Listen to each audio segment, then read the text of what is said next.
Titles, go. It's a show about poo. It is. 2 corpses. The name of the other thing. That's Turdy. Hashtag can't say turd. That's a big bag. Not peds. Peds. Why? Be careful what you wish for. Old Kev. Therapy group for bicycle horns. Give me my $2. Big Papi. Turd. No, Rhea Perlman. In 13 seconds. Story of my life. All right, guys, let's do this. Warning. What you are about to hear contains explicit language, adult themes, and potentially disturbing content. The views and opinions expressed are those of the hosts and do not reflect the opinions of anyone else, anywhere, ever, in the history of the world. This podcast is intended for an immature audience and should not be listened to by anyone, anywhere, ever, in the history of the world. You know, fuck it. You've been warned.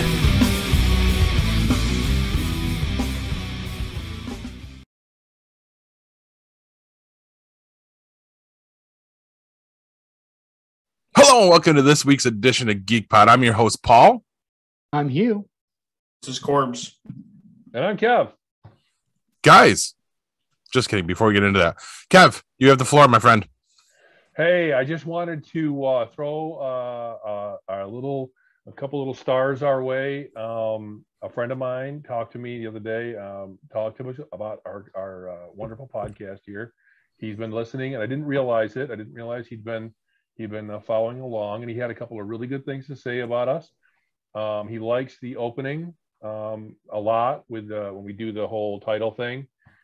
He likes that because it kind of gives a little bit of a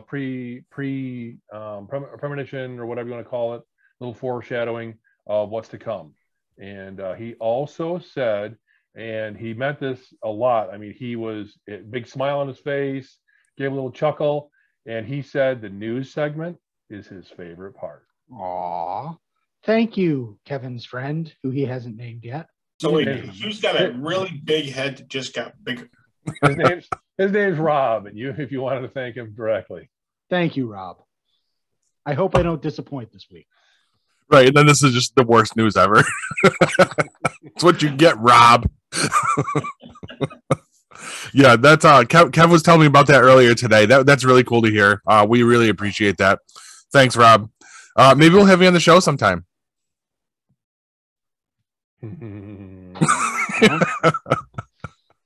That's an inside joke as well. Apparently, Kev's been busting his balls and told Rob he can't be on the show. So that's right. That's why I put that out there.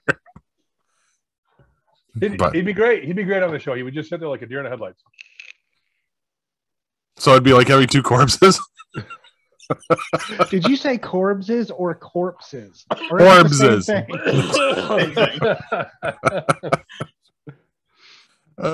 Let me write that down. Oh boy! Oh, here we go. Already with the titles. All right, so let's really jump into it now, guys. What's got you geeked? Well, I had a couple things I'm geeked about. One of them isn't something I probably should be geeked about. So you guys recall a couple weeks ago, had a real rough time with my knee. Actually had to take a day off from work, couldn't walk. Realized that, I either have arthritis or I forgot the shit. No, what's the name of the other thing I thought it was? Gout, yes. There's something going on with my knees and my ankles. Doesn't bother me all the time, but I had a really hard time getting around a few weeks ago. So I went and bought a cane. Now, it bothers me because I'm not a doddering old man. But I went and I found something I liked, and it came from India. Oh, please tell me it's a hurricane. No, my mom's got one of those. A hurricane? Hurricane. It kind of stands up on their own. That's 4 little feet. Oh, the feet. It's got 3. No. It's got 3. No, I did not Okay. I did not go for the same kind of thing my mother-in-law has. Okay. I bought it on Amazon, came from India, was really concerned about the quality. especially, you know, when you get one of those things where it's like, hey, it's going to take 4 weeks or 3 weeks to ship to you. You know, it's coming from India and it could be iffy. Came in today. Is it a pimp cane? Happy to say it's pretty cool. You know, you guys know I kind of have a thing for Lovecraft and horror and all that. It's an octopus. Nice. This is solid brass. I could kill you guys with this thing. This is so heavy. Please tell me you give it a nickname. Not yet. It came today.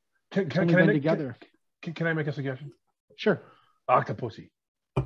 No. Didn't see that coming. But this thing is this thing's solid. I mean, I can't really tell how much it's going to help me because I'm not currently in any pain. And it is, I don't know if you cross a certain point as an adult when you're getting older and where I'm like, man, I really need something like this, but this is cool. You didn't really get a cane because you need it. You got a cane because you wanted it. You need a pinky ring now too. Because I actually do have a problem with my knee. A white cat. A white?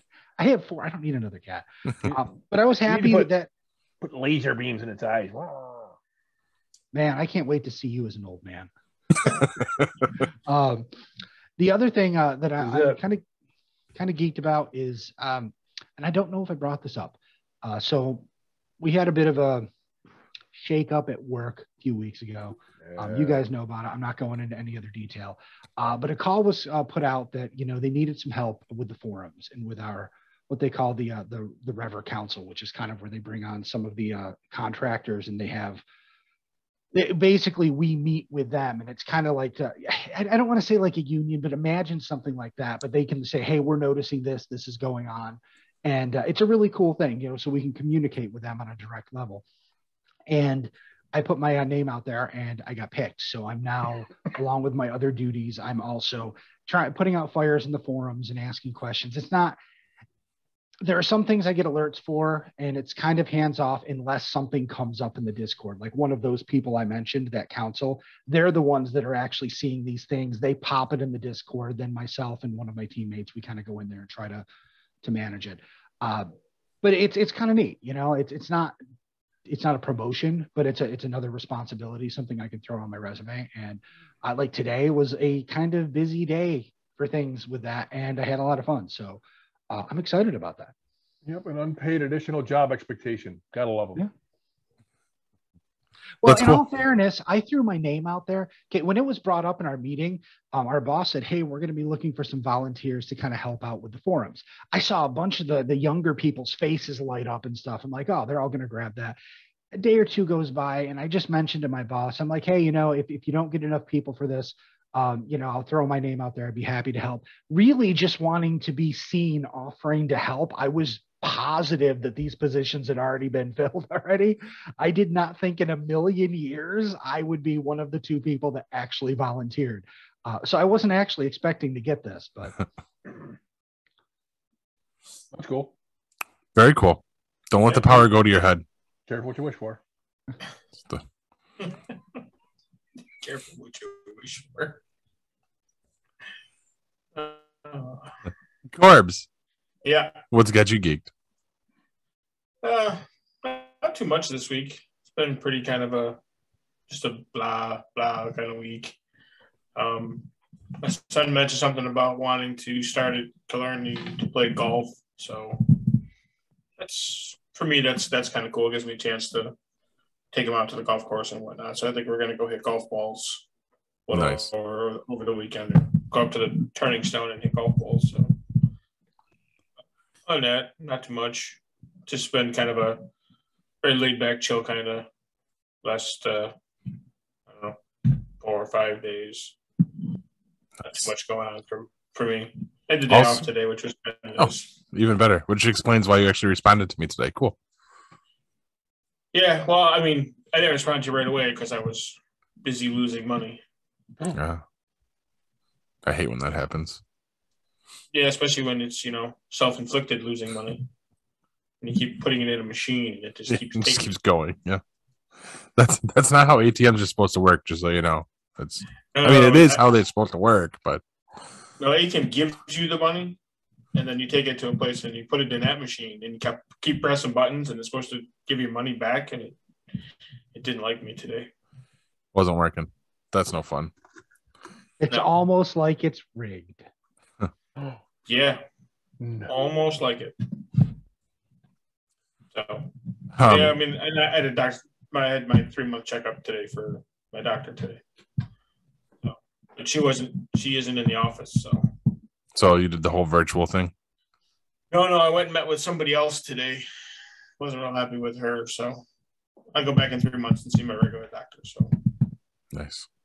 just staying on the same medications. So Just staying the course right now is what you're telling me. right now, yeah. I mean, I gotta start doing Staying the better course. eating and shit like that. What is that noise? I think he's pounding on the desk. I'm tapping on my desk. Yes. Oh, He doesn't Sorry. realize that picks up on the mic every week. I realize it. How about I did? And I'm my gonna start fucking doing- headphones falling out. Just gonna start doing dumb shit. See if it picks it up. It will. Trust me. Yeah, Kev, so I mean, so not too much for me. So Kev, you're up. Oh God, I don't know. I don't know. We're back in our cave, man. We go out, we snowmobile, we go maybe hang out with friends. I mean, we went out to box out in Williamstown last night with some friends. My buddy Rob, that's where I was talking to him about the what he liked about the show. When I realized he was actually listening to it, I think he said one time he watched one of the ones on YouTube, and I didn't realize he'd actually figured out how to use a podcast application and was subscribed to it. So that's pretty cool. I don't know. I really haven't, the snowmobile and I go to work. Yeah. Don't really have anything going on. And this is why Rob likes this show so much, because it's so exciting. He did say one bad thing. He gave us one piece of advice. We kind of droned on a little bit towards the end. So he said something about that guy with the hat on backwards. He really doesn't care for him too much. You better get used to him, because apparently we don't do the show without him. So I'm just kidding about that part. no, he's not. no. So I'm not geeked. I'm a little tweaked. So I thought we had a pretty good title last week, right, guys? what was it again? It was Turd from Above. Well, it was on YouTube and it was on geekpod.com. But anywhere that it feeds off of Podbean, it was not. It was From Above. What? Podbean, our podcast hosting site of 7 years, 8 years, has decided that they are going to censor us now, and we're not allowed to say turd. So we can't say turd at all. Not in a title. Not in the title. What? That's turdy. Well, That's really I shitty. think I think I understand how that works though, because that's the part that they can't keep from all eyes. Not that turd is a bad word, but just that they've added it to their word list. Yeah, well, we're going to see how far we can take this, because it's, turd. It's turd. Give me a goddamn break. It's turd. Okay, Paul, when you say how far we can take this, what exactly do you mean? Is this episode going to be called Turd, the Turdy Turd or something? I mean, I was considering actually calling it turd. you do know that as far as we're going to take that is nowhere, right? Then we'll just have a blank title. Yeah. It's the poop show. It's the show about poo. There's a for you. And I found out about it today, and it annoyed me to the point that I even tweeted Podbean and was like, "Dude, you did us dirty. Like, that's not cool." And of course, they didn't respond to us. But I think I started the hashtag can't say turd. So we'll see what happens from there, but probably nothing. We're not going to change their mind on it, but I can find ways around it. It would be nice to get a list of those words. Mm-hmm. Because So I thought there were 7 words that we couldn't say. That's on broadcast TV, which Mhm. doesn't exist anymore. I'm assuming it still does, like for that same kind of idea. I'm thinking that's not going to get past the censors of like Apple Podcasts and all that stuff. I mean, I'll tell you, without saying too much, I am familiar with a list of words that can't appear in certain things in my life, and it's like pages long. Really? Like shit you wouldn't expect. So I'm betting that their list is probably a lot longer than you think. And it's going to encompass everything from, dirty, explicit type stuff to racial and hate type stuff as well. That makes sense to me too. I get that. And anybody want to just throw out the 7 words for us now since we referenced them already? No, I put people on the spot. Seeing as that was from like the 70s. Yeah. George Carlin could say him. Yes. Well, not right now because that would be a little creepy. Like shit and fuck and piss. Motherfucker is one of them. Yes. Well, yeah. Anyway, yeah, that irritated me. But also I was kind of tickled by it. Like I was just like, oh really? Like that's what they did to us. So of course I went in and edited the episode and did capital T space, capital U space, capital R space, capital D. So we got our title back, whether they liked it or not. But until they catch on and pull that too. But that's what's got me. The 7 words are shit, piss, fuck, cunt, cocksucker, motherfucker, and tits. Tits. Yeah, that one surprised me, but okay. Not in the 70s, not when that list was put together. So I can say boobies? Yeah. You can say boobs. You can say whatever you want here. Yes. Breasties? Hashtag no turd allowed.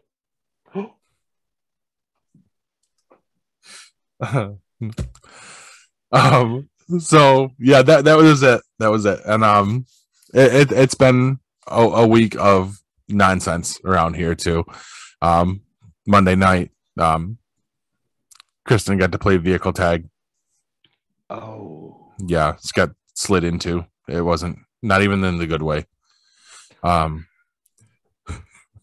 Dude. That was not necessary. I said it once before. I'm going to say it again. Be careful what you wish for. Whatevs. Yeah, I mean it's not awful damage, but it was enough to be irritating, and we've got to do something about it. So that was Monday night. But moving on, guys, what are you playing? Well, Paul, I was thinking to myself, Self? I should probably throw that game Paul got me for Christmas in so we can talk about it. So I went and attempted to play it today. You know what I discovered? The PS5 version has to download, and it's like another 40 gigabytes. So I didn't actually get to play it. But you're still waiting for it? Well, no, it's done now. But I did the download so that I could play it at some point in the near future. I just turned on Ghosts of Tsushima. But the other gaming related thing is I went and did something that may or may not be a good idea, but I pre-ordered WWE 2K22. Nice. And I pre-ordered the NWO for Life edition. What does that mean? That means it's like the super special edition. Not only do you get all the extras, you get the season pass, which is all 5 DLCs they're doing, some extra characters, and you get the whole NWO, including a playable Eric Bischoff. Nice. Yeah. What's not nice is the price tag. $120. Holy shit. Which isn't out of the, I mean, that's about what, I mean, if lately it's $60 for the game, $60 for the season pass. That's basically how things have been working. So it's not out of line with other games. The only thing that concerns me is, they took a year off because, 2K20 was so awful that people wouldn't play it. And they actually kept the servers for 2K19. They're still going until March when this game comes out because they had to. Right. It was unplayable. I'm betting that they have to have their shit together this time because if they don't, they're screwed. The series is going to die. So there's no way they can release a broken product this time. I'm really hoping I'm right because otherwise it's an expensive mistake. But I'm excited for it. I mean, I might have held off for the AEW game if they ever updated anything about it. Yeah, you don't hear much of anything. Like they just keep talking that they're making it, and I think they've done a video of like 1 or 2 wrestlers or something. Like that's all we've seen. Yeah. So. But I mean, the stuff they've showed so far for 2K22 looks great. Have you seen the trailers and stuff? I haven't seen the trailer. I saw a couple of the ads recently, especially where they're talking about basically the career mode with Rey Mysterio, I guess. I don't give a shit about that. I just want the character models to look good and for the play not to suck. One thing they brought back, which I'm excited about, is getting out of a pin is going to be button pressing now. Okay, instead of that, stupid meter thing that plagued my life. So I actually, the rest of the community is angry about that, but I'm glad. But button mashing is just easier. Yeah, I mean, I get their point. Their point is because of the meter, even if you were getting your ass handed to you, you're getting double teamed, whatever. If you're good at that little mini game that pops up, you can pop out of a pin and come back and make it an exciting back and forth match. Mm-hmm. And I get that. The problem is when you're getting out of a pin mechanic is so difficult that somebody who starts playing the game for the first time, I mean, literally, I get in the ring, the guy walks up, hits me once, I fall down, pins me, match is over because I can't get out of a pin, even when I'm at full power. That's no fun. Right.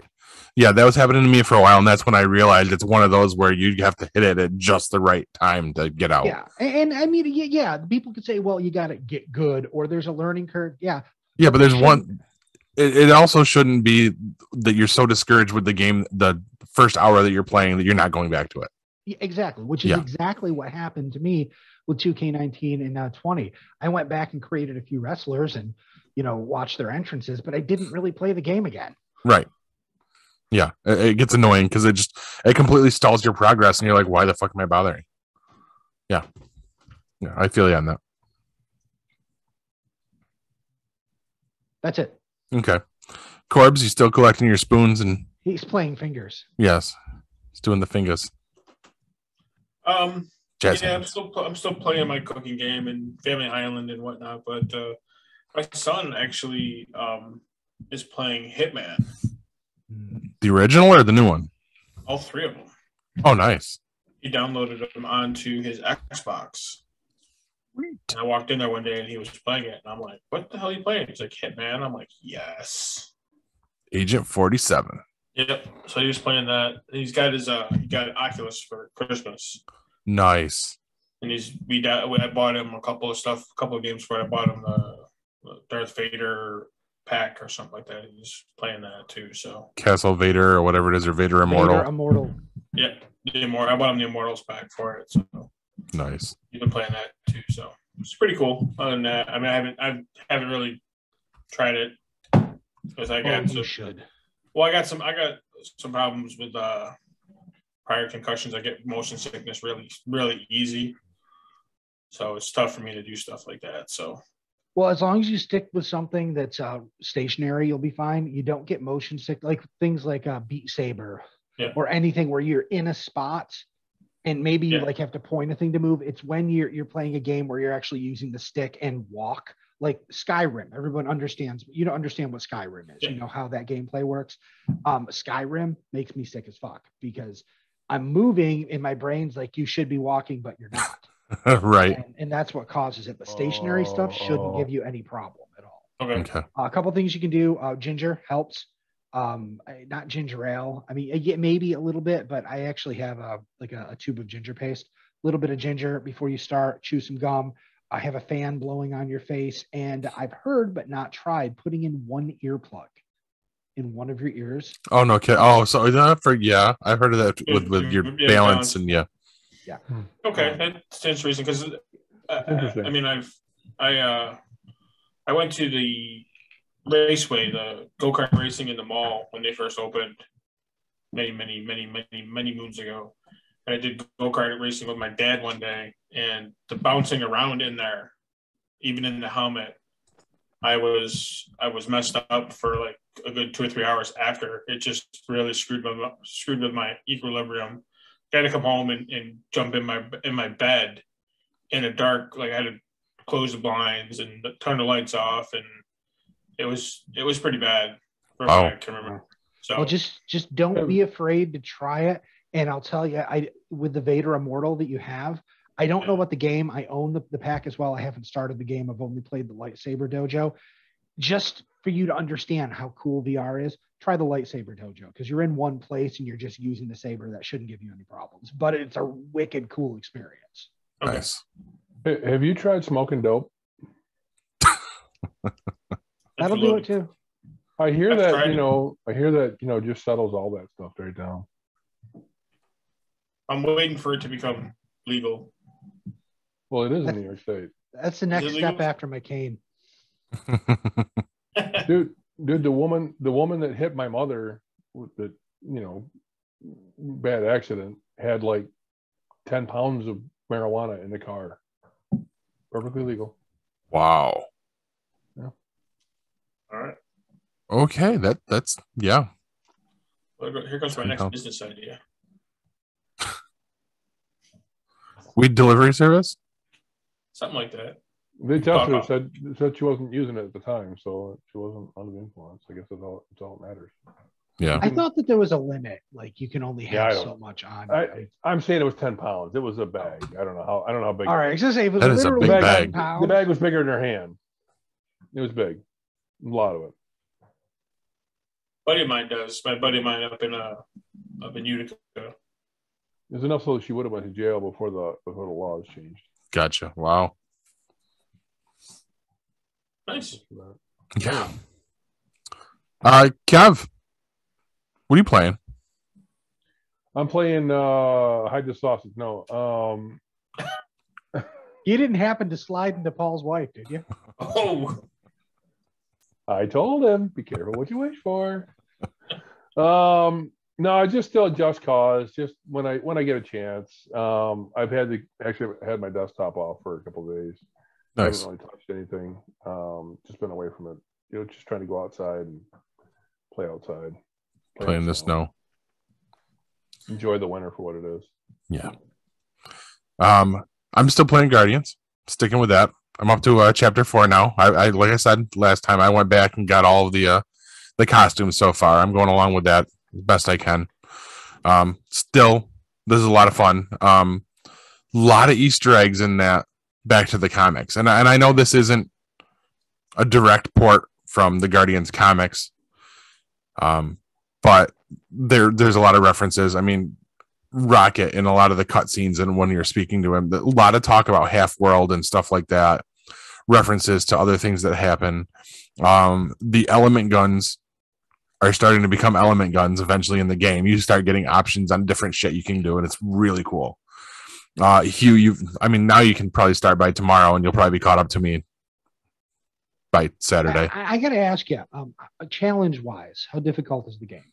I'm doing it on standard edition, and some of the stuff gets frustrating. Like I've had to do a few of the chapter challenges a few times.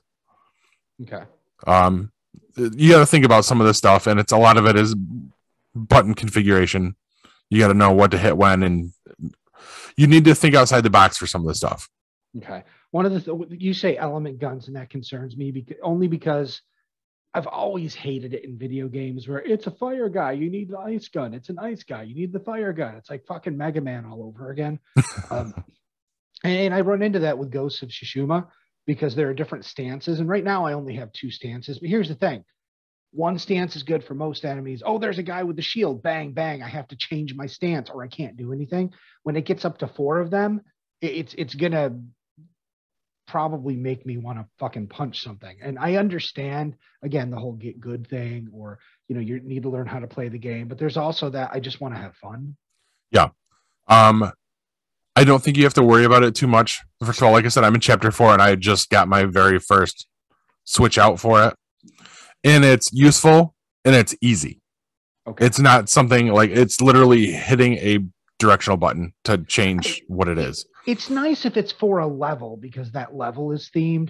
I just hate it when it's like there's 5 enemies in front of me and I need a different thing to fight each one of them and they're all attacking at the same time. Yeah, it doesn't seem to be that way. Okay. And like once you gear into that, it's not like you can't use it as a regular blaster.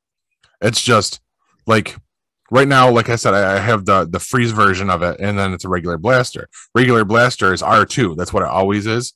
Now that I have the freeze thing and I don't have any other options to change it to, so the freeze is always active, that's R1. So like your element version is just a separate button already, and if like you hit it, that's what it's stuck in for until you change the direction. Okay. So and you'll see where it comes in handy, and it's logical. Let's put it that way. I don't want to give away too much, but I'm digging it. I'm really digging it. I'm having a blast with it. It's just as much fun for me just switching out costumes on them too. There's one I see looking forward that I really want to get, and it's basically like the 80s hair metal version of Peter Quill. Like he's got a fucking mullet and the jean jacket, and are you using really a guide to find them all? Yes. So I should probably do that right from the start.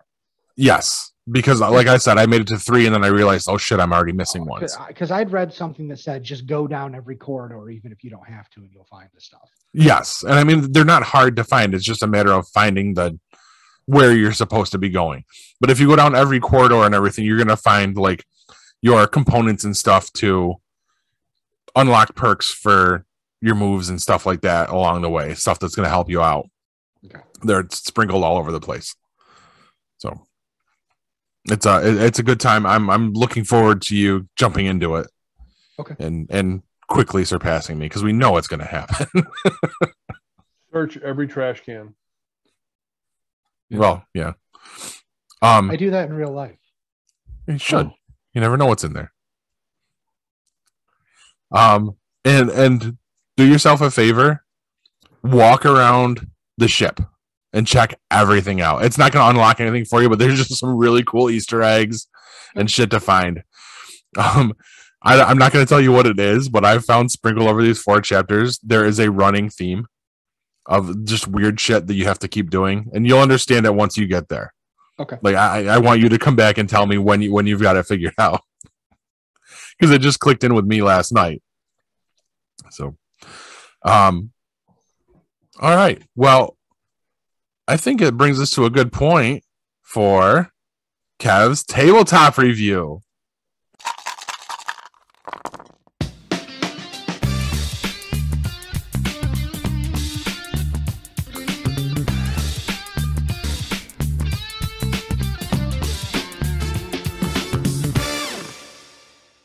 All right, this week I had to check out some of the Star Wars board games that are out there. Now, I was a little bit worried about typing the ad into the old search box on Board Game Geek.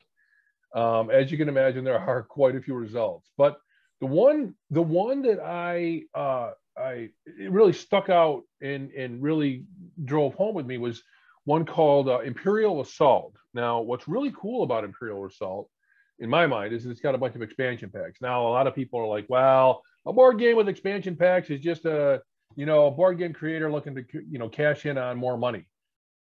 And I'm not going to say that's wrong, but in this case, this game has got a lot of the play aspects that make you really feel like you're playing the old Star Wars movie. I mean, you've got the rebels against the Empire, and you can pick a side to play. You can play a 2-player game or make it 3 or 4 players. Somebody's always going to be the Empire, and you're always going to have your rebels. And both sides have their benefits and their perks. What I really like is the gameplay, and I'm a big fan of the miniatures. The miniatures are fantastic for this game. So if you look into this, if you look at any of the reviews for this, you're going to find some of the playthroughs where they show you some very simple stuff, like a single player tutorial where you can go through it by yourself, learn how to play the game. A fantastic way to learn the game, and you learn the skill sets of the different players. You learn how the modifiers work. You learn how the dice work that come with the game.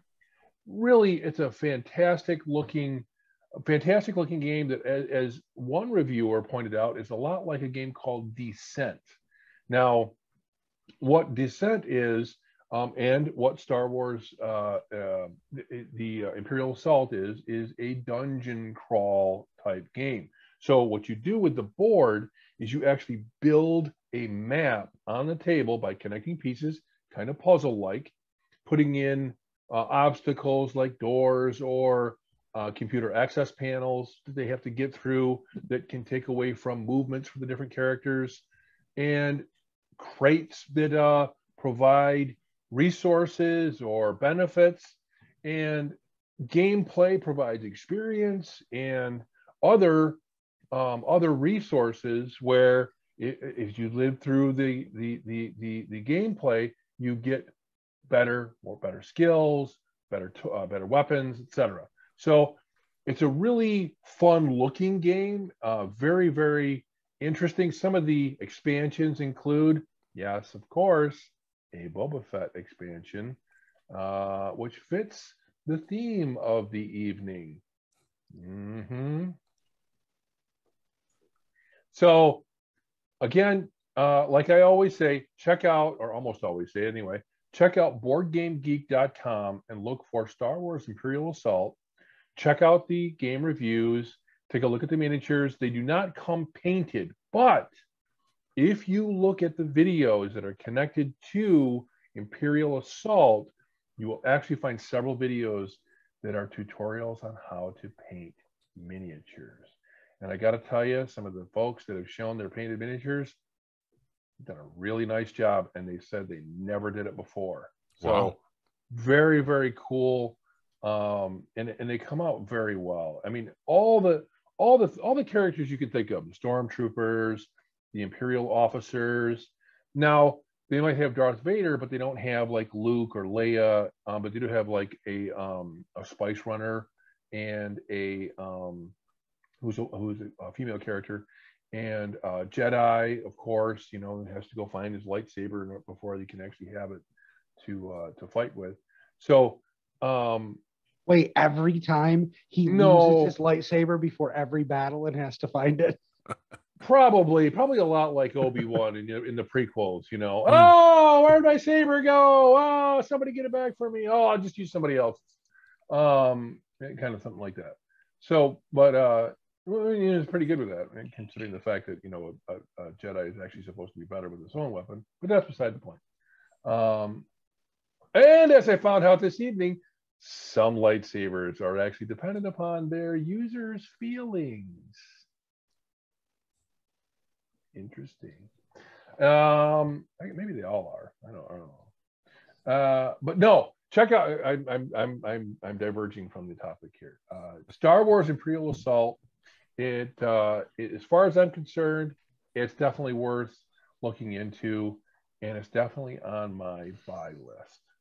Let me go through. Hold on. Don't go away. I want to go through the details.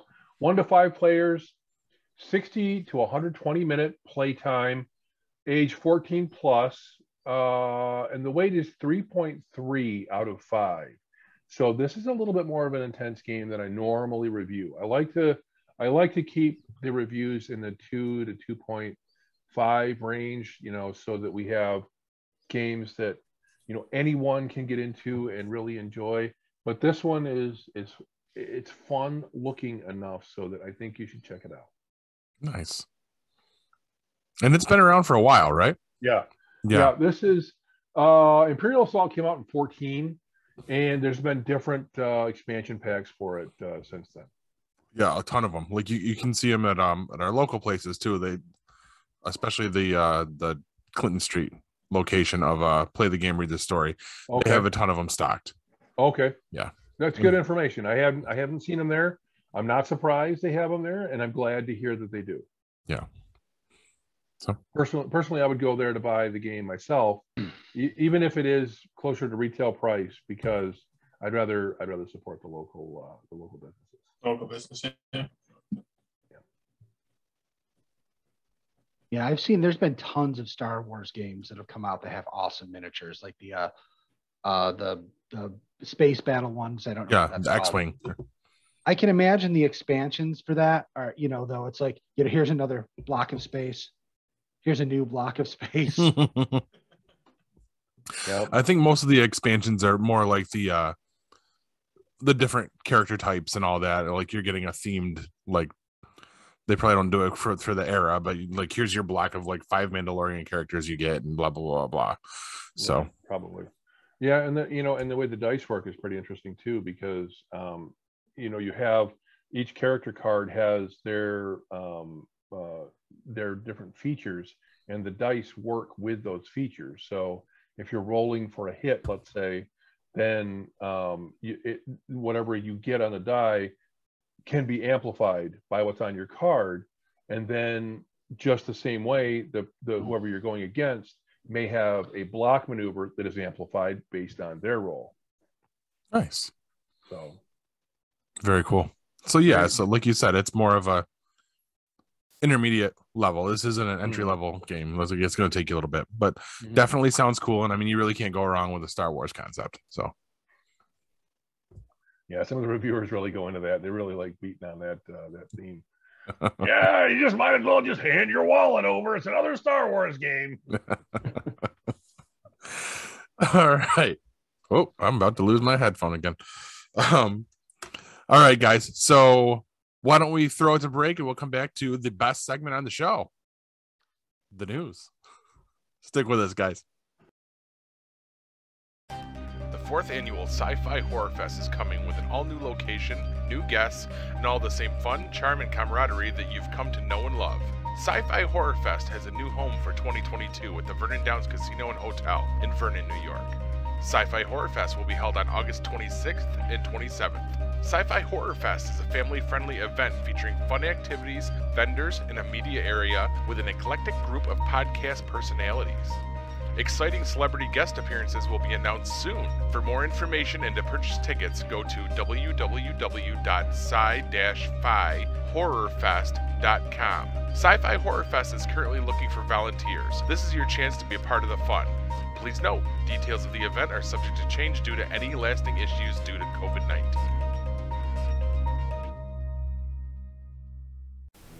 Looking for the hottest new comic on the shelf or a keyback issue to complete your run?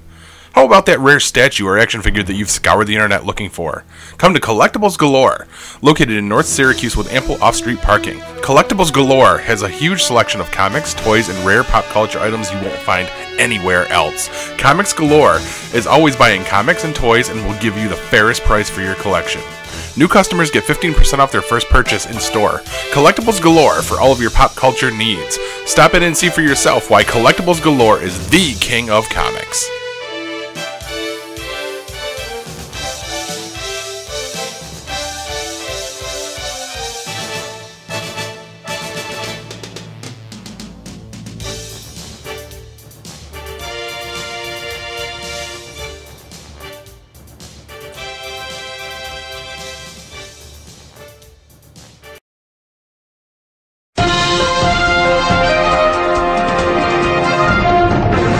Now, before you start a betting pool as to which celebrity I will make a joke about and then have them die the day after we record, here's the news.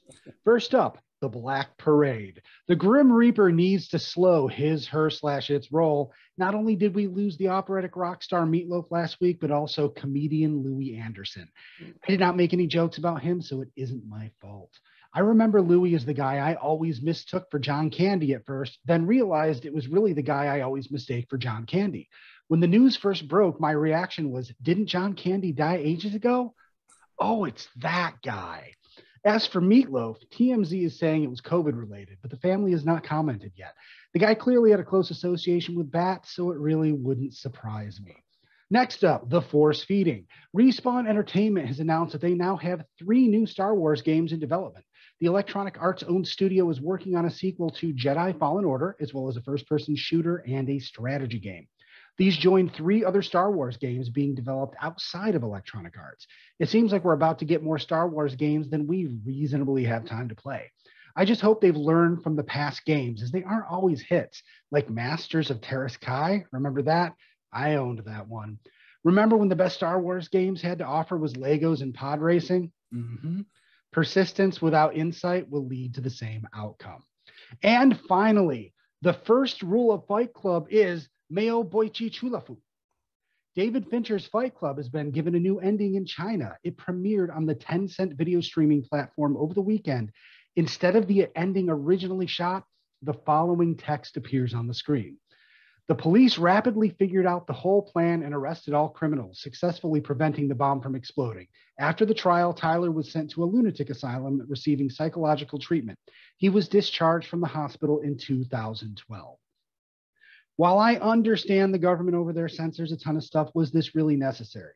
Do they really need to censor like it's 1999? The movie's been out for 23 fucking years. If it was going to topple your communist government, you were like 22 years too late. That's almost as pathetic as rewriting the last 100 years of Chinese history to prominently feature current President Xi Jinping alongside past leaders like Mao Zedong and Deng Xiaoping to make him seem more important than he really is. Oh, wait, that actually happened last year. Well, then, there goes our Chinese audience again. And that's the news, kids. Now, a word of warning. If you have a 10-year-old with Tourette's and attention disorders and they say they want to watch a fantasy movie, steer clear of the extended editions of the Lord of the Rings trilogy. Imagine, if you will, having to pause 3 4-hour movies every 3.5 minutes so they can wash their mouths out, badly mimicking every orc and battle cry or scream they hear during the battle scenes. The battle for Helm's Deep sounded like a therapy group for bicycle horns. 2 movies deep in continuing to refer to hobbits as kids and sympathizing with evil Gollum. I kid you not, she loves evil Gollum. Why do I keep doing this to myself? She would kill us for her own ring if she could. We may not survive this. Paul? In other news, April 11th, 1954 has been recorded as the most boring day in the world. Back to you, Corbs. What? Yeah, that's real. That's real. Computer algorithm says that was the most boring day in history. 0 happened that day. Kind of hard to believe. I'm sure people woke up. People woke up? I'm sure people went to work. Somebody went to work. Somebody lost a job. Somebody got a job. Somebody was born. Somebody died. Most boring day. I'd be better off dead anyways, but... There was no Twitter in 1954. How the fuck does anybody know how boring it was? Exactly. Sorry, Corbs. Good point. He's got a good point there. There was no social media at that time. It was a better time for it.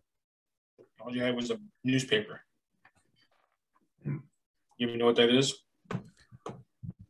Maybe they're looking at the newspapers, and that's how they're figuring it out. Don't have it. Could be. I mean, the headline was Mr. Smith mows his lawn. You didn't go to Washington? I mean, maybe if that's where his lawn was. Yeah. I caught the reference, though. I did, too. I just didn't know what to say. Didn't know where to go with it. Corbs, you got a movie for us? No. Well, moving on. We're going to head to break. No, I'm just kidding.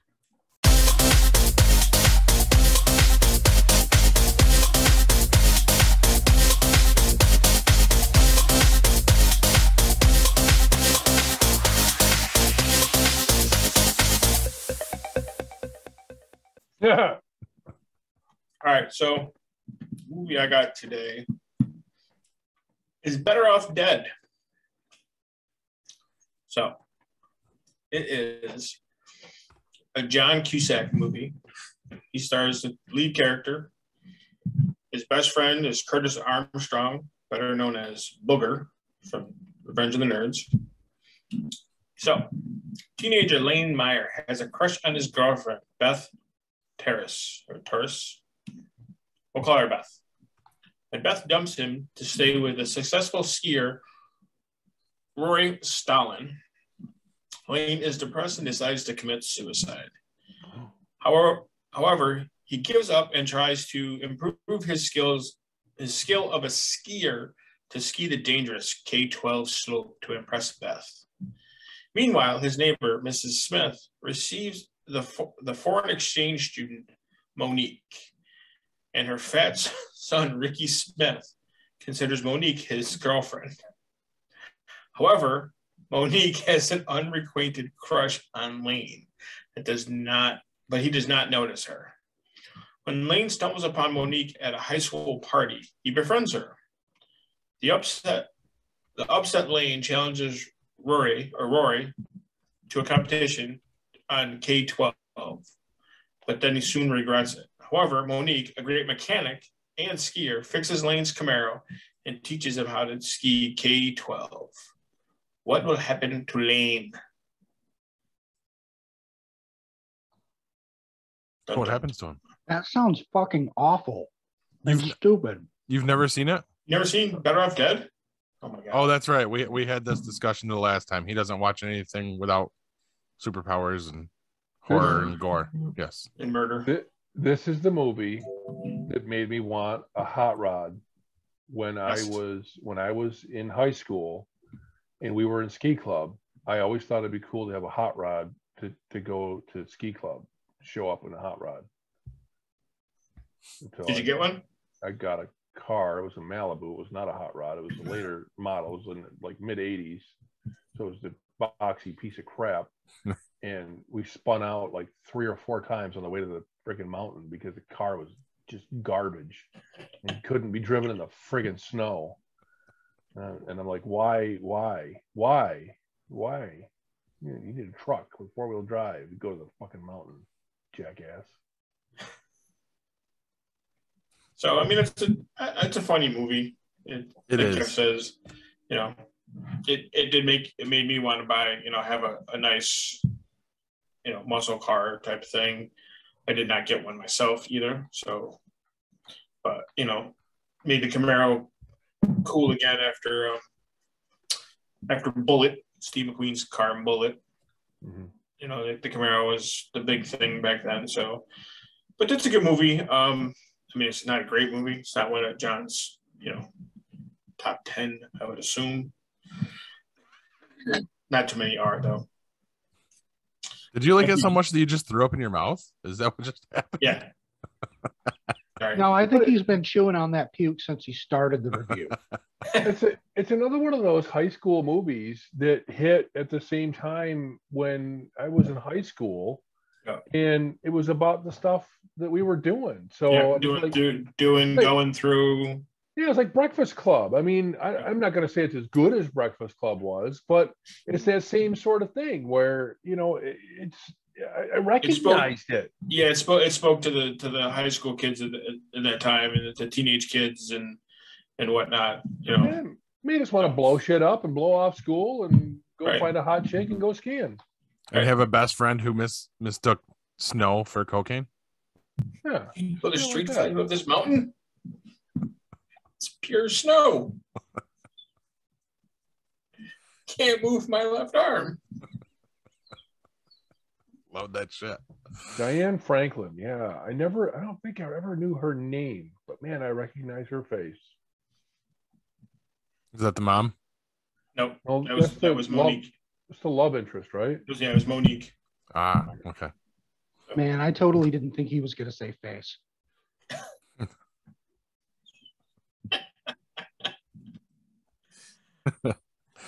All right.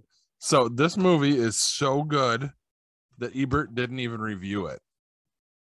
We had to resort to our other good friend, Janet Maslin from the New York Times. And she had this to say. Savage Steve Holland, who is 25 and grew up in Greenwich, Connecticut, isn't as funny as his name, but he does seem to have a genuinely anarchic, I would say anarchic, but it's anarchic sense of humor. And Better Off Dead, which Mr. Holland wrote and directed, has its moments. Fewer of them last much longer than that, since sustained humor doesn't seem to be what interests Mr. Holland. His style could better be described as hit and run, but some of the gags in Better Off Dead have a lot more cleverness than the material. Just another silly story about a lovesick high school boy and the cute, annoying habits of his friends and family might warrant. Let's talk, says Lane Meyer's girlfriend, Beth. We've been seeing an awful lot of each other, and I think it would be in my best interest if I went out with someone more popular. So Beth, played by Amanda Weiss, ditches Lane, played by John Cusack, And it isn't long before everybody Lane knows, from the mailman to the town bully to the cartoon characters on television, want to go out with her. Beyond that, and the antics of Lane's supposedly funny next-door neighbors, the film doesn't seem to have much of a focus, but it doesn't seem to want one either. It simply piles on the jokes about suburban family life, from the kid brother who dementedly clips coupons to the mother who cooks dinners that quite literally get up and walk away. Mr. Cusack, who starred in The Sure Thing, again demonstrates his sly comic timing, and Kim Darby does what she can with the role of his dopey mother. As the pretty exchange student living next door, Diane Franklin is charming but sounds only slightly less French than Howard Cosell. Mr. Cosell is also represented in the film very indirectly via a foreign-born student who has learned English by listening to Wide World of Sports. Better Off Dead is rated PG.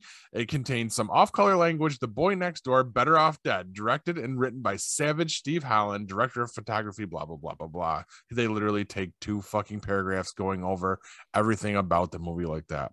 That's the full fucking review, guys. Wow. Janet Maslin. I hope she didn't keep her job for that long. Yeah, but let's choose her for all of our other reviews. Because it's short. Tears it down. Yeah. We've had her a few times, and I guess I shouldn't have said it that way. You've had her a few times. Wow. Be careful what you wish for. I mean, no. By the way, this came out October 11th, 1985. All right. I'm just going to say this. I'm going to say this about Diane Franklin. She was also in The Last American Virgin. Was she the last American virgin? I think they're still making those daily. 1982, that movie came out. There's a new one all the time. Oh, you know what? And she didn't even give it a star rating either. So she didn't sound like she really liked much of it, though. Yeah, but you were starting to read it, and I was remembering some of the stuff that was in there. The Chinese guy that talked like Howard Cosell. The newspaper kid. I want my $2. Give me my $2. Oh yeah, I love that guy with his $2 switchblade comb. Yep. Going down the freaking slope. $2. Yeah. You has no idea what we're talking about. I love that movie. Me too. I really enjoyed that. I mean, it got grim in some parts. You might enjoy that, where he's trying to kill himself, because they're pretty graphic. I don't enjoy people killing themselves, but the genre of entertainment I like best is horror and science fiction. When people kill other people. Well, right. No, I'm not sitting there going, ooh, there's a suicide scene in this, you know? I didn't watch, what is it, 13, whatever, because it was a suicide. I didn't watch that. You know, it's not horror. You know what I'm talking about? 13 Reasons Why. Oh, yeah, no. That's no. I couldn't see you watching that. I watched that. I didn't. So. That was all right. It was a pretty decent. I'm sure it was. Sure, it was fan. You know, I've also never watched Breaking Bad. You know, I hear that's amazing, but it doesn't quite fall into my wheelhouse. If I had to watch it for some reason, I'm sure I would enjoy the fuck out of it. Yeah, everybody said it's a great show. Everybody's like, oh, you should watch Breaking Bad. I'll watch Sons of Anarchy again. Would I call it amazing? I would call it enthralling. It's definitely, it draws you in. Well, it didn't, because I watched the first 2 or 3 episodes and it did not draw me in. Oh, I just never gave it a shot. So, nope. All right. So that was a quick one. That never happens. Well, I mean, that's good, because I actually have a comic book to talk about. Okay. Well, do we want to do that before we cut back to break? Yeah, let's just throw it out. Do it. Oh, go ahead, Corbs. Well, I was just going to say that they had the Hall of Fame induction. Yes, they did. Election last night for baseball, and only one person got in this year, and that was Big Papi. Paul knows Big Papi. Yes, he almost. I don't care what he calls you when you guys are alone. Big Papi. I need to write that down. Who is Big Papi? David Ortiz. Yeah, he was designated Who's David Ortiz? I was getting there. He was designated hitter for the Boston Red Sox in their heyday when they were winning all the World Series and that shit. Them, early 2000, mid. Yeah. Yep. 80 helped them break the curse of the Bambino, stuff like that. So, but that sounds like a Pirates of the Caribbean movie. It is. But the other big story with that would have been Bonds, Clemens, Sammy Sosa, all these guys from the steroid era that did not get in their last chance on the ballot because of their use of PEDs or alleged use of PEDs, whatever you want to consider. There's a lot of guys that. Those little eggs you use to take care of the calluses on your feet? No, you don't need to spell that one out. No, they're not. It's the peg. No, performance enhancing drugs, steroids. These guys all during this was the steroid era. These are the guys that retired that were part of the steroid era.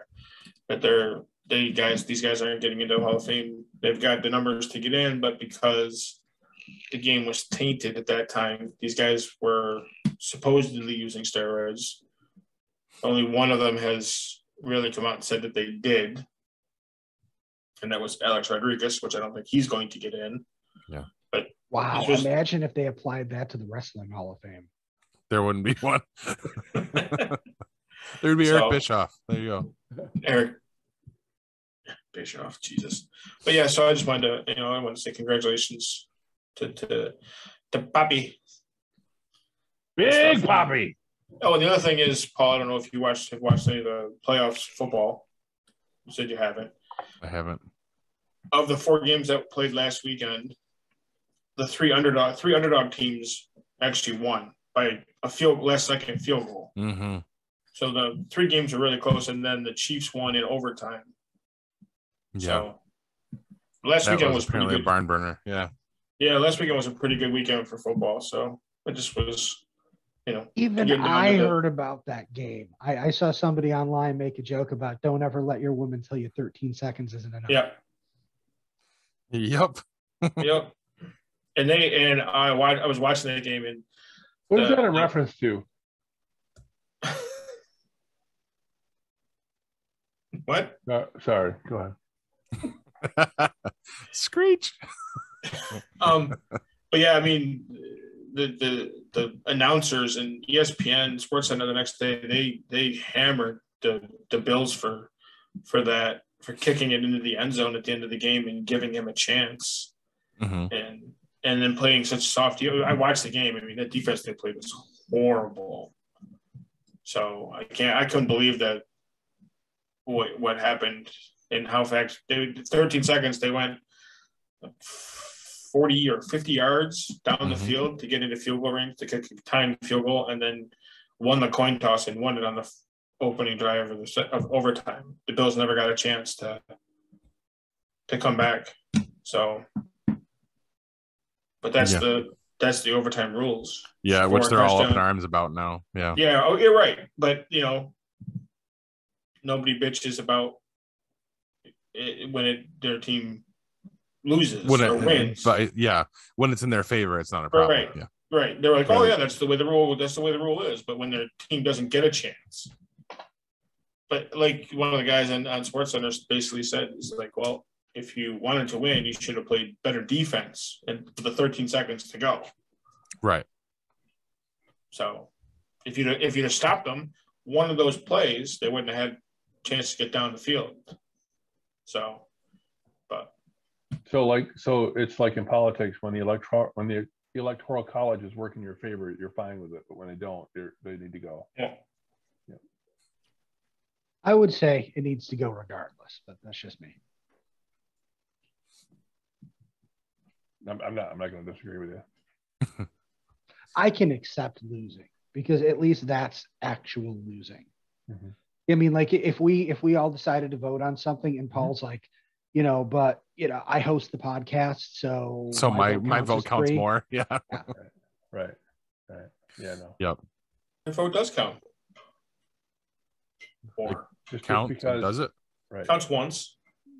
Just because a third of the population doesn't vote in a particular area doesn't mean that the rest of the population should be ignored.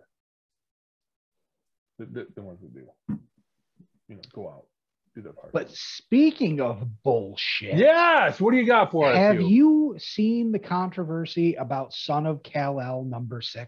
Nope. No. Okay. Well, Son of Kal-El, Superman's son, came out as bisexual or gay or whatever. I'm not sure if there's some nuance there. Now, I've seen all over the news. They're saying, oh, Superman came out as gay, and Son of Kal-El #6 didn't even break the top 50 comics in December. Fans are making their voices heard. They don't want to see all this stuff, which they always do. The writer of the book, and I forget his name, I looked it up, Tom something, came out today. It was like, guys, you're right. It didn't make the top 50 in December because we had to delay it for 2 weeks because of an issue with the art, and it came out in January. A whole week of these articles, these gay bashing articles about this comic, and it comes out today. And no one realized that, wait, of course it's not on December's list. It didn't exist yet. I'm like, yeah. Motherfucker. Nice. And that was it. Everybody's looking for something to bitch about. Yep. And since we're talking comics, I just want to say that if you're not reading the current run of Moon Knight, what the fuck is wrong with you? I'm just getting caught up on it. I might have gout. That's what's wrong with me. Who? That shouldn't keep you from reading Moon Knight. You don't get to tell me how my disability works. Good anyway. Because my vote counts more here. Are there pictures in it? Who? Oh, you won't be saying that in March. Yeah. He'll be all for Moon Knight then. Who, me? Yep. Pointing You're saying Corbs is about to make Oscar Isaacs real happy. I can't read, so. He doesn't even know who Oscar Isaacs is. You can't pick him out of a lineup. We established that last week. He's Poe Dameron. That's all I know. Right. There you go. You got it. All right, guys. If we're done with this nonsense, why don't we throw it to break and we'll come back and wrap this thing up. Okay. The 4th annual Sci-Fi Horror Fest is coming with an all-new location, new guests, and all the same fun, charm, and camaraderie that you've come to know and love. Sci-Fi Horror Fest has a new home for 2022 at the Vernon Downs Casino and Hotel in Vernon, New York. Sci-Fi Horror Fest will be held on August 26th and 27th. Sci-Fi Horror Fest is a family-friendly event featuring fun activities, vendors, and a media area with an eclectic group of podcast personalities. Exciting celebrity guest appearances will be announced soon. For more information and to purchase tickets, go to www.sci-fi-horrorfest.com. Sci-Fi Horror Fest is currently looking for volunteers. This is your chance to be a part of the fun. Please note, details of the event are subject to change due to any lasting issues due to COVID-19.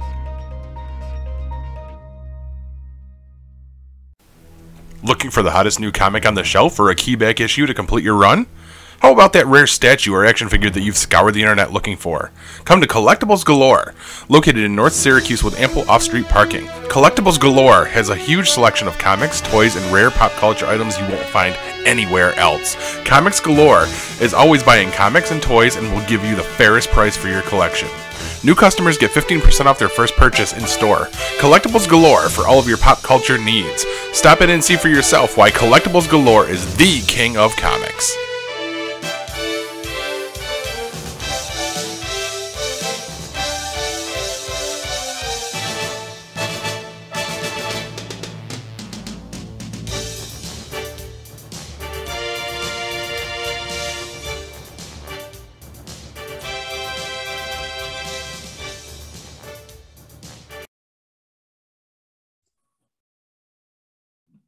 And we're back, apparently. So, boys, what you watching? You've been waiting for this, Kev. We're waiting on you, man. Really? Me first? Yeah. Okay. All right. I'll lead this off. Well, I'll tell you right now. Go ahead. I caught up because I know last week we couldn't talk about the episode from last week because I hadn't had a chance to watch it. So I have caught up. I watched last week's and this week's. So Woo! All right. Well. All right. So let's we'll leave.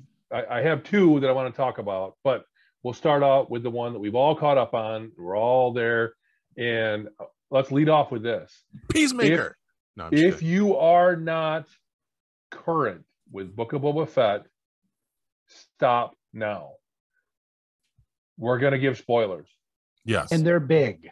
This is something we need to talk about. We need to air this out. We need to talk about this. I have feels, and I know my compatriots do too. So we're going to give you a minute, stop the podcast, come back in a few minutes, and you'll be fine. After you watch it, come back and watch this section. Okay, here you go. Stop now. All right. If you stuck out, you're getting the spoilers. And here we go. This episode of Boba Fett was an episode of The Mandalorian. Last episode, we had 2 different teasers that The Mandalorian was coming. The very first was when Boba Fett walked up on Fennec Shan's body, thinking she was dead, realized she wasn't. In the distance, we see the Razor Crest taking off, and we hear the Mandalorian theme, a couple of little tones. Later on, at the end of the episode, when they're back in Jabba's castle, Jabba's palace there, we hear Boba Fett and Fennec Shan talking about hiring more muscle. Fennec says she knows somebody. We hear the Mandalorian tones again. Mm-hmm. Foreshadowing for tonight's episode. What? Holy crap. What nobody realized was that today's episode, and we're recording on Wednesday, was a Mandalorian episode. The very first friggin' scene is Din Djarin walking into a meat parlor, sword on his back, black saber on his hip, looking for a score. Mm-hmm. And it just got better from there. In my mind, it just got better from there. We ended up on this ring. Do we call it a planet? It's a satellite thing. I don't know. It's this. What was it called? The ring planet. You said it. It's in Halo. It's like it looks like the planet it takes place on in Halo. Okay. In Halo, it's just called the ring. Yeah. So it's a manufactured planet. Yeah. It's a ring, and there have been other movies that have posited that this is the way to actually build a satellite or a space station in outer space. You build it in a ring and you keep it revolving so that gravity works to keep everybody in the, forcing against the outside of the ring, living on the inside of the ring, obviously, and that is the quote unquote planet, and we find Din there making a score for and I don't know what the does anybody know what the species was? No. It was a bird looking thing with the beak and the whole thing. It is not who I thought it was. Now, when he first walked in with the head of this creature to get the payout and his information, I thought it was going to be. I swear to God, I'm like, I go to Kathy, I go, oh my God, it's going to be. I thought it was going to be the girl from Han Solo, or I forget what her name is in Han Solo, but she was in Game of Thrones. Emily Clark. Yeah, Emily Clark. Yeah, Cora. I forget. Amelia. Yeah, I swear to God, I thought it was going to be her. Wasn't. So, oh well, unfortunately. But we find out the information he was looking for is the location of the new covert. What's left of it. There ain't a whole hell of a lot. You want me to Keep going. The scene? Keep Okay. going. All right. So scene plays out. Mando walks in. Now, after the fight in the meat locker, we find out Mando doesn't really know how to use the Darksaber, burns himself. Not once, but twice. Caught himself in the hand, wasn't too bad, then caught himself in the thigh. And that one was pretty bad. So he makes it to the covert just in time for Paz Vizsla to walk over and give him some kind of healing spray, whatever it was. Back to spray. Oh, Yep. That makes sense. Well, okay, that makes sense. We know that the back to tanks are rejuvenating, so that makes sense. The armorer immediately knows what that weapon is, talks about it. This part, I swear to God, my skin was just on fire. They have a cream for that. Explained exactly there you go. Explained exactly why when Sabine gave the dark saber to Bo-Katan, why it failed, why everything fell apart. The history of the dark saber, you have to win it in battle. You cannot be gifted the dark saber. So everything went to hell. Mandalore fell, and that's the reason why. Well, okay, that's the myth, but that's what we're led to believe.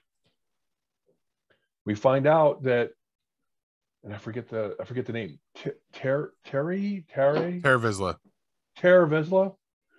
creator of the Darksaber.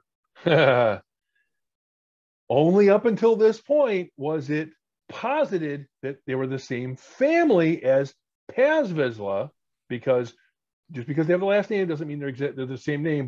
But this is Star Wars, so last name means there's some connection there. Created the Darksaber. Paz, we see the look, and we know by now that Jon Favreau is playing Paz Vizsla.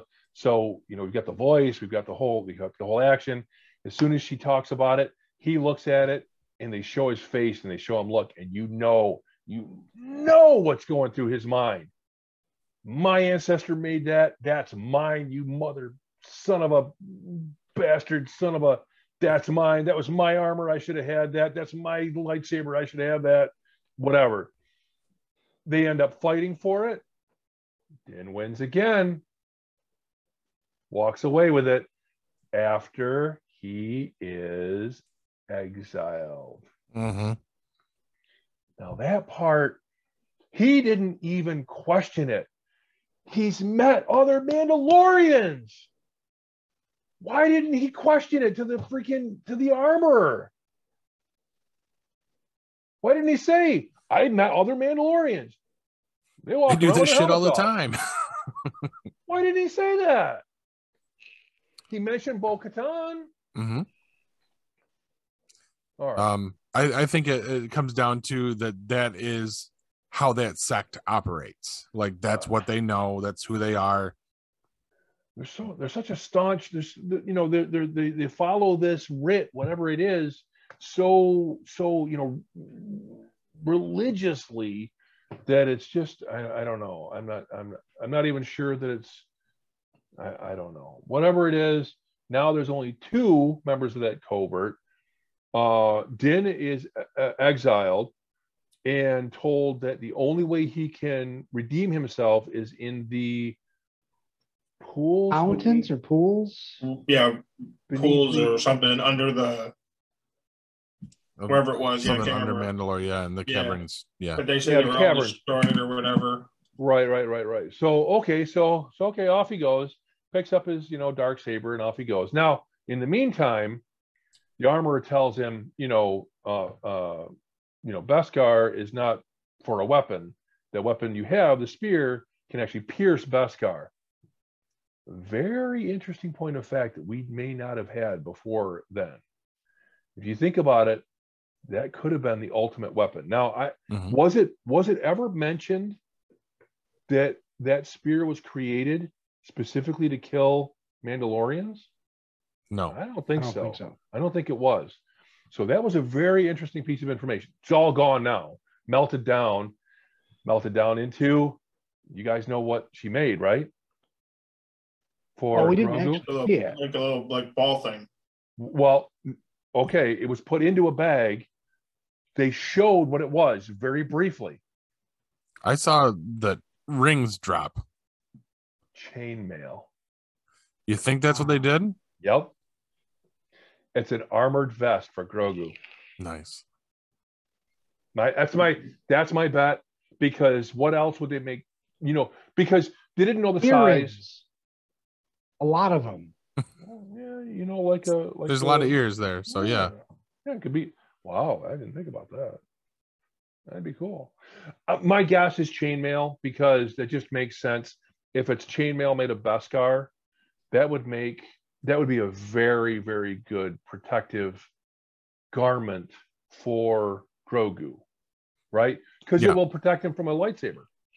Yes, It's exactly what Din would want for Grogu. in my mind. That's what I'm thinking. Now, did you notice later on when he showed the bag, the way it was Yes. tied? Looked like it had Looked like ears. It looked just like, Yeah. yeah. That was cool.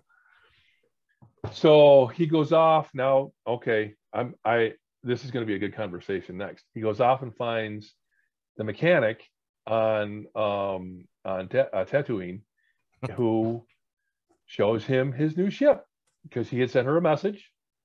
Shows him the ship that he found for her, that she found for him, which is not a new Razor Crest. It is a Naboo fighter.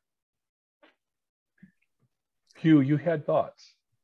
Yeah, I don't understand why he would be okay with that. You know, he went from a ship that he could get up, go take a piss, make some food, whatever, head to bed, to something he's just got to sit in. Now, I know their technology is advanced, and I'll buy that they have a way for him to like urinate while he's sitting in that cockpit. Oh, yeah. But he's wearing armor. He's got to find a planet, stop, and then go take a dump. I mean, I'd be like, I recognize the value of your ship, but I need something to live in. That is a ship for people that have a house. Yeah. Right. You know, and not only did he give her the money for it, he helped her fix it up. Yeah. Spent all the time. And I'm just like, you know, if I was in that situation, I would have said, no, Rhea Perlman, I don't want your junky spaceship. I love her though. I just think her character is great. I recognize the comedic value and I don't hate her. All I'm saying is that the way she speaks pulls me completely out of the Star Wars universe. Everybody else fits. Even if she's supposed to be the quirky character that doesn't fit, everyone else is like, oh, that's someone who lives on Tatooine. I'm like, oh, that's the cleaning lady. Yeah. I mean, she just doesn't fit.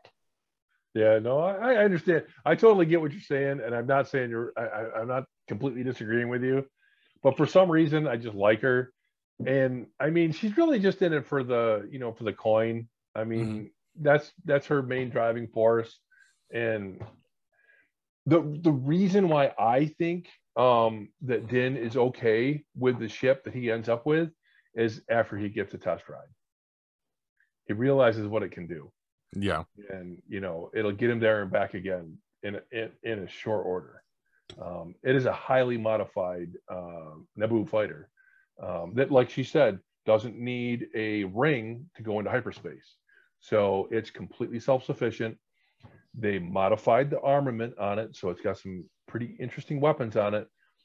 The part that I was sad about was that she said she hollowed out the astromech area. I was hoping that he was going to get an astromech. Yeah, but I think that opens it up for Grogu having somewhere to ride along. Because did you notice they had a glass dome? I did, and I wasn't thinking about that. Oh, that's a good point. Now, the other thing she did was that she solidified a rumor that nobody knew for sure that astromech she has, the red and white one, is in fact R5, probably R5D4 from the original Star Wars, what is now A New Hope, the one that blew his top. They said, if you remember some of the Easter eggs from the very first time she appeared, when they showed the R5 and they showed him showing the map, the navigational map, they showed the burnt spot on the back of his top. So they posited that different people on the internet posited that he was actually the R5D4 unit from the Jawas. Okay, let's take this one. Oh, you got a bad motivator. Oh, this R2 unit, he's better. Blah blah blah. Whatever. So he ended up with the R2 and C-3PO. So I think we're pretty well satisfied that is the original R5D4, and which is pretty cool. It's another throwback. So many Easter eggs. Probably even some that you didn't catch, Kev. Beggar's Canyon. I mean, he was down. Oh, I know. There's got to be some I didn't catch, but when he was first checking out the spaceship, he followed the exact same route that Anakin raced in the pod racers. I'm like, are you freaking kidding me? It was just the episode just kept getting better and better and better as it went along. Agreed. The one that I was referencing, that BD droid that we saw, the one that was on the 2 legs. Yeah. That is the droid from Jedi Fallen Order. That is like your sidekick throughout the whole game. Oh, no shit. Yes. No, I didn't know that one. I definitely did not know that one. And I'm again positing that it may even be the exact same droid because it had the one lens out of it, which is something that is throughout the game with that one. Either that or it's just a defect on all those fucking droids. Oh, wow. Neat. That's cool. Mm-hmm. That's cool. I'm sorry to monopolize the whole thing, but man, I absolutely love this episode. I love the last episode. You know, what happened in the last episode when he finally got, Slave 1 back. And I just still coming around, I never was that huge Boba Fett fan, but I love what they're doing with this show and the background and, just developing the universe. And I'm just having a good time with it. I'm glad. It's it was a fucking awesome episode. Mm-hmm. And I do have to say it wasn't really the Book of Boba Fett. It was the Book of Din Djarin today. But I mean, they let you know exactly as soon as the title came up, The Return of the Mandalorian. We knew what the fuck we were getting. Yeah. And I was glad for that. I was wondering, I kept thinking, okay, if he's going to come back, what's he going to be flying? And then he ends up freaking public transport. Yeah, he ends up in freaking. That was funny. Oh, the baby third Greedo. class. Yeah. a little green baby, I might add. Oddly enough. Yeah. And the callback to episode 1 with his exclamation of "wizard." That was. What? Now explain. One of the kids, when they get that pod racer working, that's what he exclaimed. It's like an exclamation of excitement. Oh. I think it's basically like saying cool or awesome. And Mos Espa, I guess. I didn't catch that. Okay, I guess I got to go watch episode 1 again. Do you have to? Yeah. I like the first 3 episodes. I tolerate them. I should say episodes 1 through 3. They're not the first 3. They're the second 3. Anything else to add to our Book of Boba Fett discussion? Or do you think Kevin covered it? I covered it. My enthusiasm was enough for all of us. He covered it in his enthusiasm. Yes. I liked it. We really had a good time with it. I can't wait to go back and watch it again. Corbs. Yep. Why don't you tell us about the one that you were texting me about the other night? Oh, so I found something on AMC on Sunday night, Walking Dead Origins. I don't know. I found out that it was on over the summer, and I must have missed it. I'm not even sure how we missed it, but they actually there's 4 episodes. It's about Daryl, Maggie, Negan, and Carol. Nice. So, and the one that was on Sunday night was about Daryl, and it's Norman Reedus explaining Daryl's character from the start of the show all the way till season, 10 or whatever, 11, whatever season we're in right now.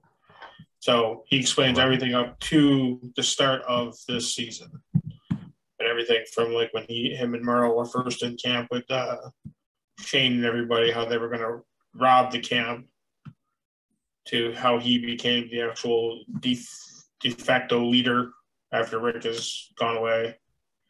Became Rick's second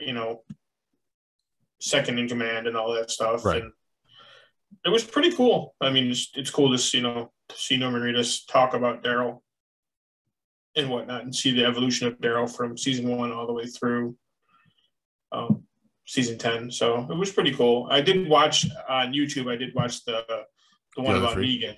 Oh, nice.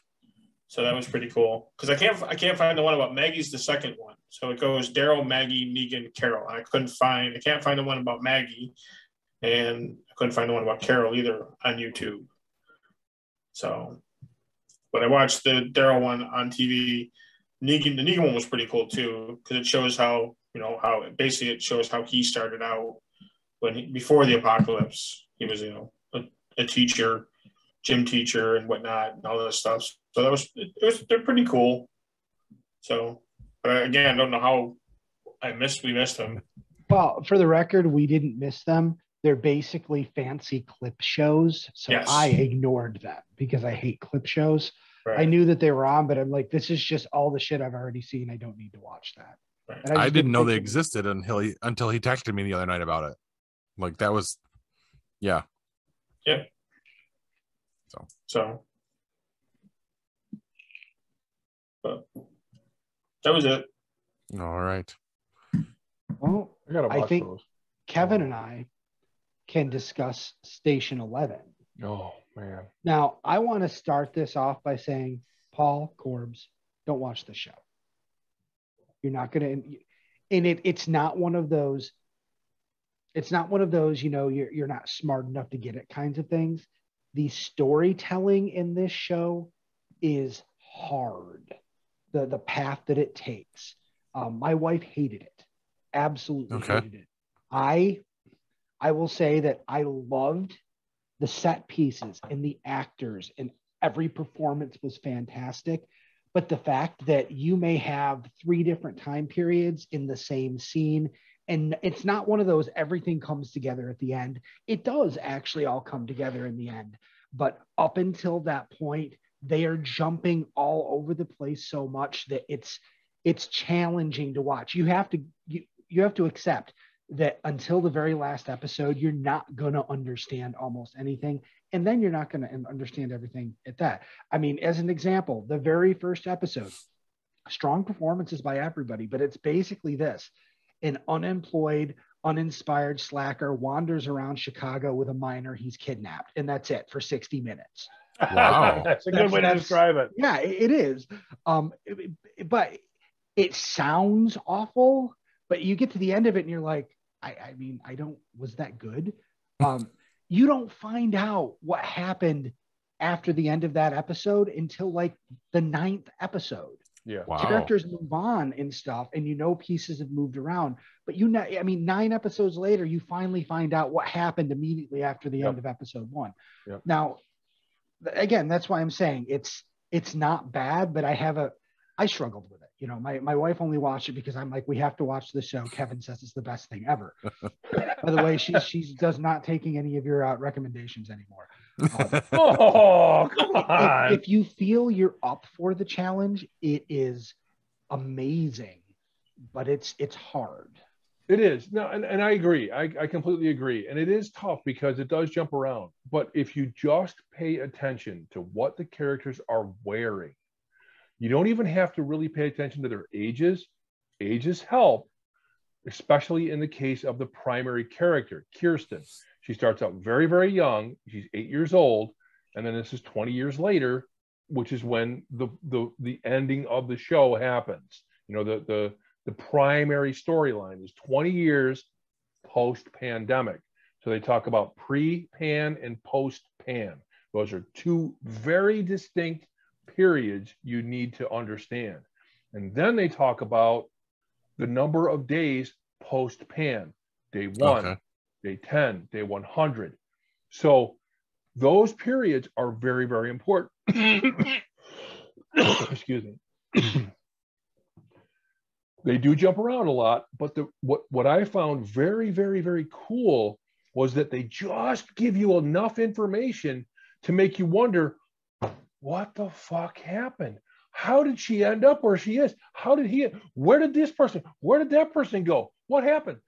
But then you start to realize they're gonna get to that. And meanwhile, you get to enjoy what's happening. Well, enjoy, I don't know if that's the right way to say it. You get to experience and you get to live with them, and you get to see what they go through and understand what's going on. But it's tough to follow, but I'm going to say watch it because it's so worth it. The ending, the last episode, the feels, it's just, Yeah. I see. I'm not saying that it's confusing keeping the time period straight. You reference watching, what they're wearing and things like that. That's not what I'm referring to. I'm saying that the storytelling style is challenging, and that feeds into the time jumping. But I was never confused as to where we were in time. I was just like, nothing in this show is in order ever. Not from episode to episode, not 2 episodes later. You're seeing stuff that happened before the pandemic in the last episode. Absolutely nothing is shown to you in the order it happened. Right. And that's challenging. You're not like, oh, I don't know where we are now. You're just like, I don't understand why they didn't just tell the story. Even at the end of it, I don't know that. I'm not going to say, oh, now I get why they did it like that. They could have just told the story, and I think it would have been fine. The performances were good. One thing that did occur to me is that maybe, because you notice there are people that are born after the pandemic. They talk differently. They interact differently. I think that this story may even have been written from the perspective of somebody who was born post-pandemic. Interesting. And that's why it's so disjointed, because they only have little bits and pieces of information. These kids don't know what phones are. They don't know what the internet is. They have older people who were there before explaining it to them. And they like what she's trying to explain an Uber to somebody, on a phone. And they just don't quite grasp the concept because they've never seen a car or a phone or the internet or anything like that. The other thing is there's a graphic novel in the story called Station 11. And one thing my wife found infuriating is that little bits and pieces of that story are given to you and you feel like it has some sort of impact on the story, but you never actually find out what the story is. Right. Yeah, which is almost poetic in a way, but it's strange that, it's every single character in this story has been affected by this graphic novel in some way, shape, or form. Wow. It's so bizarre. And it's like the most important touchstone in the entire series. And we never understand it. We never understand what it is. Wow. It's strange. Yeah. It's the person who wrote this story. I'm clearly a genius. Yeah. Well, it's a different way to tell a story, right? It's you have what's going on now, and then to understand the now, they give you a little bit of the past. So that's how you're learning what happened. The graphic novel that Hugh's talking about is an incredibly important linchpin or kingpin in the whole story because of how it ties so many of the main characters together. And that's what you really learn in the very end. You learn it along the way and you understand it along the way because you see it. You've seen it as they've told the story, from the perspective of the past. So you start to learn, and then you're like, oh my God, but all you got to do is say this, and so you're right there. You're like on the precipice of people finding out what you already know, and even though you don't know the story, you know enough. And I agree, Hugh. I agree that whoever the writer, and if you look up the Wikipedia, be careful. Be very careful about this next part. If you look up the Wikipedia entry for Station 11, you will get spoilers. Okay, it will tell you exactly what's going on, and you watch the show and you're like, whatever. The Wikipedia. Yeah, don't do that. You want to go into this completely blind. Nice. Right. Yeah, and be prepared for your wife to yell at you. Kathy liked it though. I mean, it was a couple of times we had to stop. We had to talk about different things, like what was this? What was that for? What was this whole thing? And there's different times when I thought I knew what was going to happen, and it didn't happen that way. So it was, and other times when we had to think like, well, maybe this is just a dream, or did it really happen that way? So really good, really good, really good. I mean, I have to agree with that, but I think it's not for everyone. Nice. And this is on HBO Max. Yeah, Yes. definitely. Yeah. The whole season's out now, so you can watch the whole thing. Yeah. Sweet. Older Kirsten is the main female lead from *Halt and Catch Fire*. I'm not sure if we mentioned that before. We brought the show up a couple weeks ago. I know that. Yeah. So she's been around. Nice. Don't say that about her. Yeah. You don't know. That's rude. Actually, according to the Station 11, she's been around. Okay. All right. So the last one I want to bring up before we get out of here is, the #1 show in the world right now. And What? that's Peacemaker. Oh, God. Did you get caught up, Kev? I'm not. Have you Doesn't watched matter. anything since last week? No, I watched the first episode. Don't worry about it. I could care less. I'll watch it sometime. Well, I don't even think we need to talk about spoilers. I mean, it's not even that. It just continues Phenomenal. It's #1. Yes. That is the I mean, #1 show in the world. Yeah. That's got to tell you something, Kev. Oh, I'll watch it. I mean, whatever, but I still think he's an idiot. He is. And that's the point. Yeah. We get some really good character development with Vigilante in this one. We get to know more about him. Phenomenal. We get some interesting tidbits from Mourning, to say the least. Mourning? Yeah. What? Is that like an eagle? He's the leader of the team, the black guy. I can't remember what his first name is right now. Oh yeah, the snaky. But it's got to be black. That's what they casted in the role. Terrible. You racist bastard. He's a dark-skinned fellow. Nigerian, British. Yes. He could be from South America. We don't know. No, he's from Nigeria. Well, he's probably from England, but he's Nigerian British. I listen to the companion podcast. So what my wife would say to you, Paul, is if you were talking about John Cena, would you say that white guy with the helmet? And if you wouldn't, then it's wait, John Cena's white? Because I've never seen him. Oh, way to deflect your casual racism. Son of a bitch!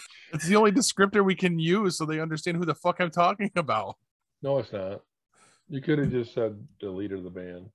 I did, and you looked blankly at me. I can't believe you went there. You need an attitude adjustment. That's not gonna happen. I just said you did there. Paul's a racist motherfucker. I'm not. I have black friends. Oh, don't ever say that. It's true. So now you're Trump.